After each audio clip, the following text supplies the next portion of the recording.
স্বেচ্ছাসেবক দল কেন্দ্রীয় কমিটির ১ নং সহ সভাপতি সংগ্রামী জননেতা জনাব ফখরুল ইসলাম রবির ভাই।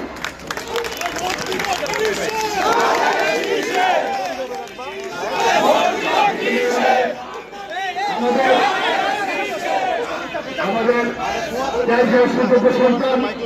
আমার যে সহযোদ্ধা জাতীয়বাদী স্বেচ্ছাসেবক দল ঢাকা মহানগর উত্তরের পরপর 2বারের সংগ্রামী সাধারণ সম্পাদক আজিজুর রহমান মুসাদ্দিরের আয়োজনে আজকে এই উপহার বিতরণ অনুষ্ঠানে প্রধান অতিথি ঢাকা 12 আসনের বিএনপির কাণ্ডারে ঢাকা 12 আসনে দেশ নেত্রী বেগম খালেদা জিয়া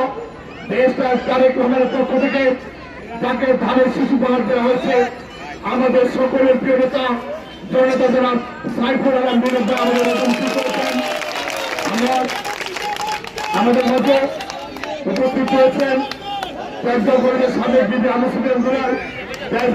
দেশগড়ের 26